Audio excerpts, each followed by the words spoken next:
ये रखते हैं। पहली बात तो है कि जो अफवाहें उड़ाई जाती हैं राहुल गांधी के बारे में, इनकी वजह क्या है?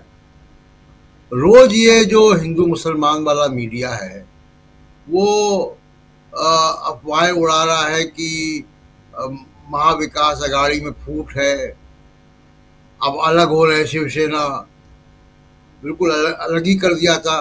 तो ये क्या कारण है? उसकी एक बड़ी वजह यह है कि महाराष्ट्र के चुनाव में और झारखंड के चुनाव में बीजेपी के मुद्दे चल नहीं पा रहे, हिंदू मुसलमान चल नहीं पा रहा है। मोदी जी ने खुद झारखंड में कहा कि किस तरीके से पलायन हुआ और जनसंख्या घट रही आदिवासियों की, और उनका जो गृह मंत्रालय है वो हाई कोर्ट में कुछ और एफिडेविट दे रहा है। तो कोई मुद्दे चल नहीं पा रहे हैं वहां पे, और उसकी एक वजह यह है कि अफवाह फैलाओ। एक तो ये बात है। जहां तक खड़गे जी की बात है, देखिए 50 साल में जगजीवन राम के बाद खड़गे जी को प्रोमिनेंस मिली है कांग्रेस में, और खड़गे जी के कार्यकाल में दो तीन बड़ी महत्वपूर्ण घटनाएं हुई हैं। जी। भारत जोड़ो यात्रा के दौरान ही मुझे याद है कि शुरू हो चुकी थी, और खड़गे जी जो है वो अध्यक्ष बन गए थे। दोनों चीजें लगभग साथ साथ हुई हैं, जी। और भारत जोड़ो यात्रा और खड़गे जी की अध्यक्षता में कांग्रेस को जो मिला है वो बहुत महत्वपूर्ण है। वो ये कि कांग्रेस के अंदर पिछले कुछ दो तीन दशकों में विचारधारा को लेके एक कंफ्यूजन था, असमंजस की स्थिति थी कि क्या विचारधारा है कांग्रेस की। और इसीलिए जिसकी चर्चा अभी प्रोफेसर रविकांत कर रहे थे कि G23 जो है वो बना हुआ था, जो G23 कांग्रेस को जेडीयू बनाने की पूरी कारीगरी में लगा हुआ था।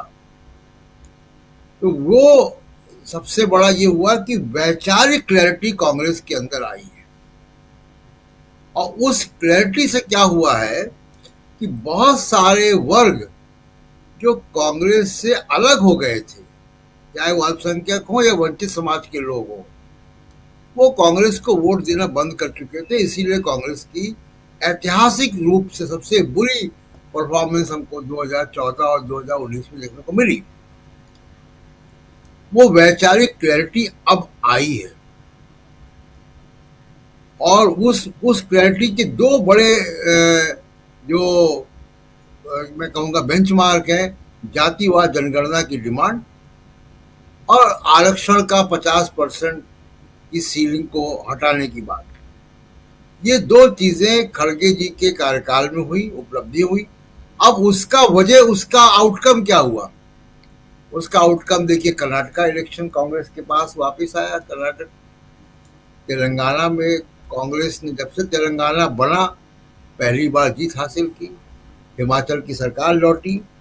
लोकसभा में परफॉर्मेंस अच्छी हुई, बीजेपी को बहुमत से रोक दिया, 400 पार के एग्जिट पोल को गलत साबित कर दिया। ये जी। तभी संभव हुआ जब कांग्रेस में के अंदर वैचारिक क्लैरिटी आई। लेकिन साथ साथ मैं ये भी कहूंगा कि अभी जिसको कहे कि वर्क इन प्रोग्रेस है, वो जो जी। वर्क इन प्रोग्रेस है वो कंप्लीट होना चाहिए।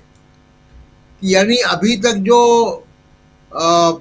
जातिवाद जनगणना और आरक्षण की जो 50% की लिमिट है इसको बढ़ाने की बात है, ये मंचों से कही गई बात है, एक वादा है, एक कमिटमेंट है राहुल गांधी का या खड़गे जी का।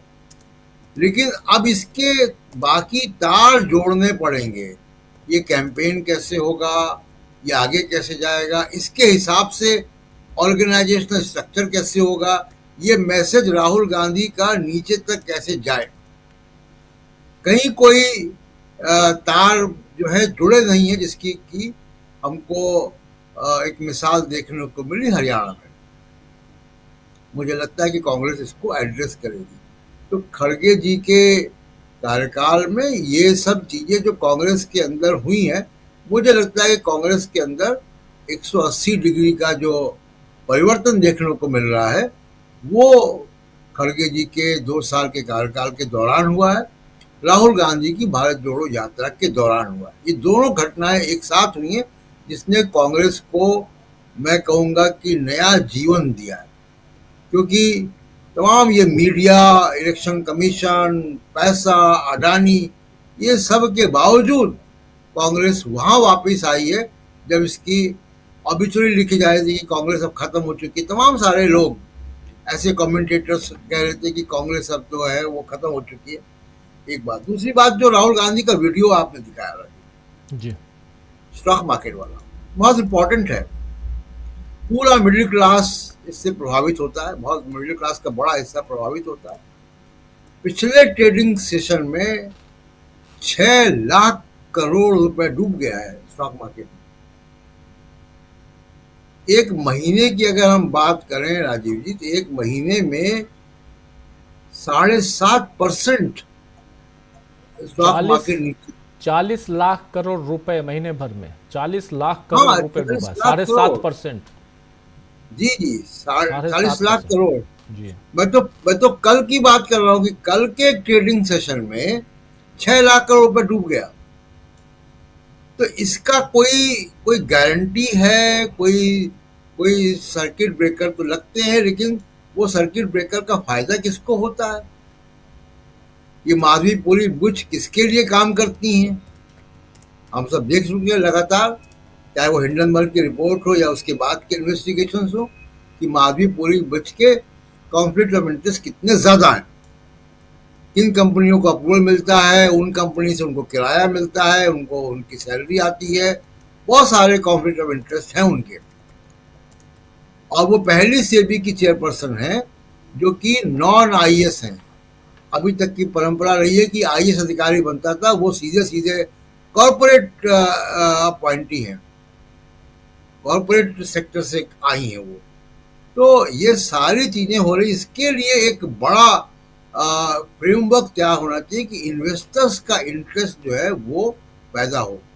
बहुत बड़े पैमाने पर स्टॉक मार्केट में जब कॉन्फिडेंस कम होता है तो बड़े पैमाने पर विदेशी मुद्रा भी बाहर गई है, फॉरेन इन्वेस्टर्स भी बहुत बड़ी संख्या में बाहर गए हैं।